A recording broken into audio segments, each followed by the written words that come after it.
How would you like to visit one of the most incredible islands on the planet? A place straight out of a dream. A fantasy from a travel magazine that no longer exists. A perfect, never-ending beach with warm, clear water. Long, straight lines of coconut trees filled with the world's largest and most incredible tasting crab. Sharks like puppies playing in the surf. The perfect sunset. And not a soul in sight.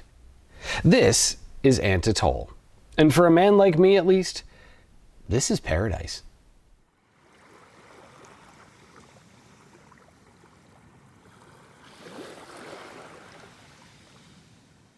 Although these islands once held entire villages worth of people, today there's no infrastructure beyond a handful of cottages.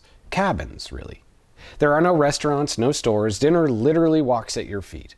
All that's here are small bungalows with wood floor mattresses and bucket showers. Paradise. And yet you can't rent these. You won't find them on Airbnb. You certainly can't show up unannounced because this is the private residence of a king, William Hawley, the Rohsa of Kitchi. And the only way to stay on his island is to earn it. Because here's the thing, William Hawley is a good king, who married a wise queen, no less. And in my opinion, he rules from the heart. Which I suppose makes sense, because his kingship is not just from lineage. He was chosen, at least in theory, because he was the best man for the job. And as a tribal monarch within a secular nation, his role is first and foremost the protection and upkeep of his culture. It's why he was given the land, it's why he was given the money, it's why he was given Ant. But if you watched our episode on his ancestors, you know that the power and status of Pompeian royalty has always been shown by how much they can give back to their people.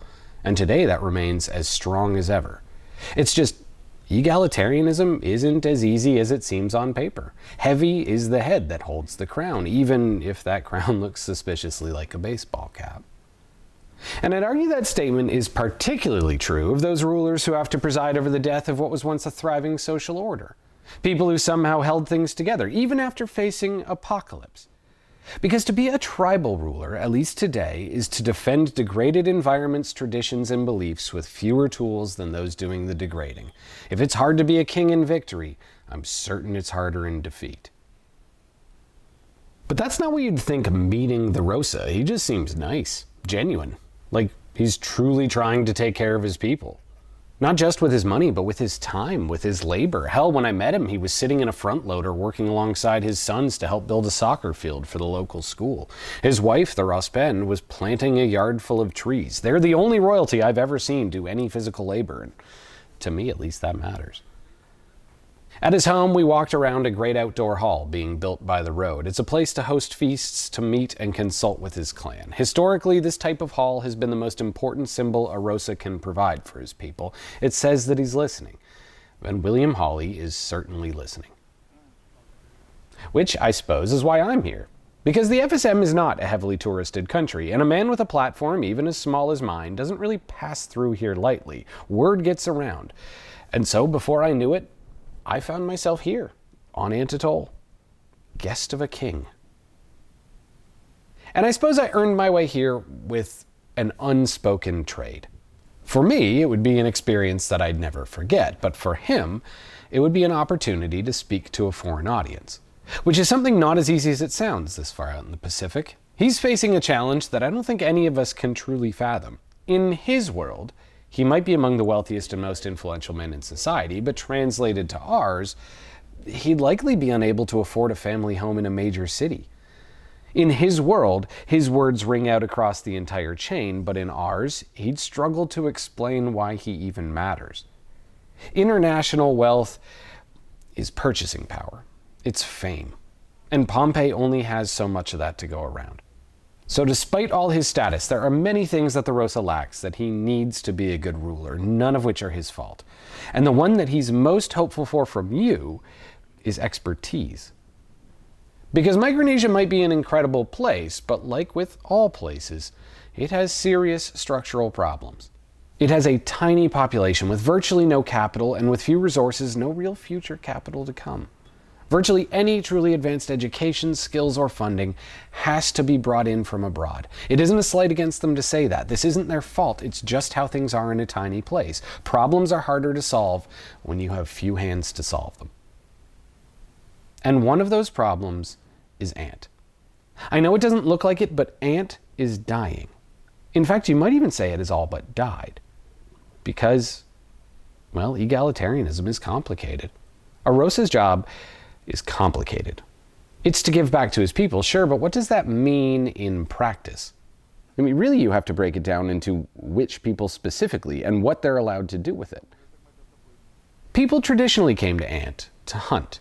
It is the coconut crab, the world's largest and arguably most delicious crustacean. It has safe fishing, calm water, and ever since the Nampe plantation stopped farming, uninhabited land. It's a poacher's paradise.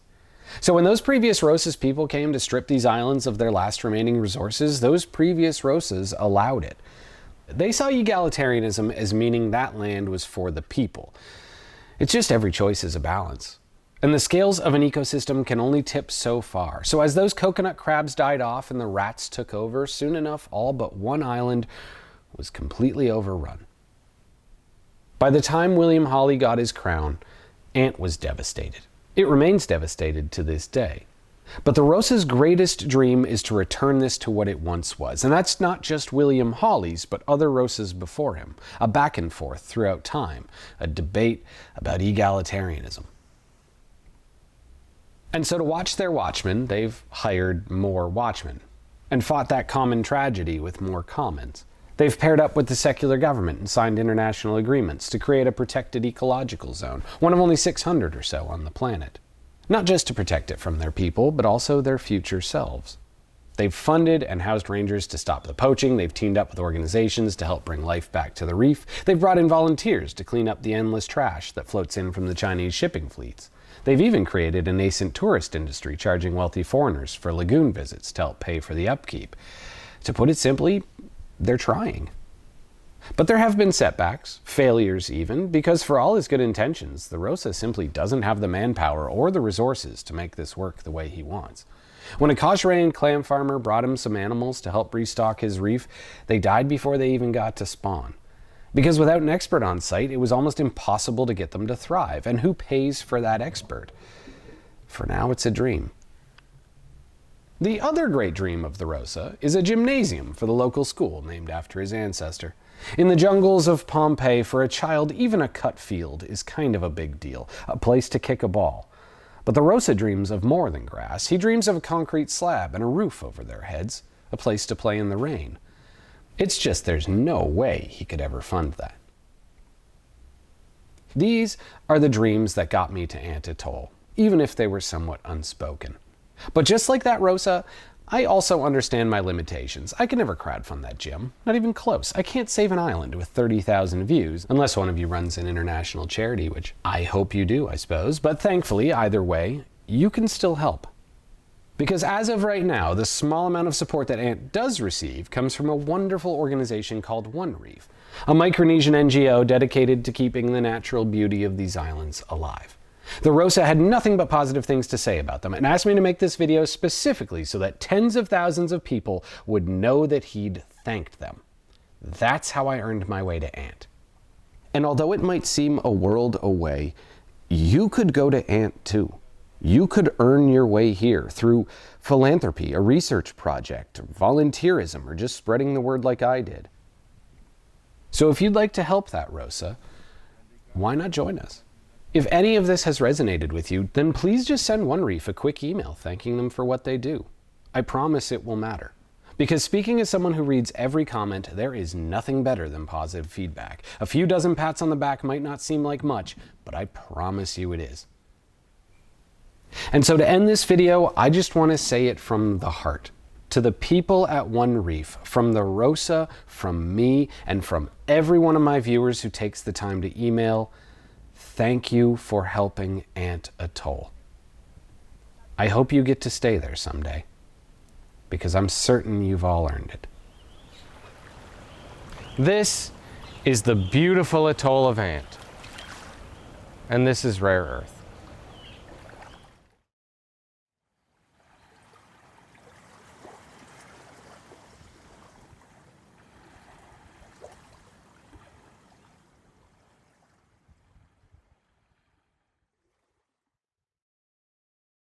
The only reason these spaces are open, when my tattoo guy comes back, that's where my grandchildren's names go in. Oh, awesome.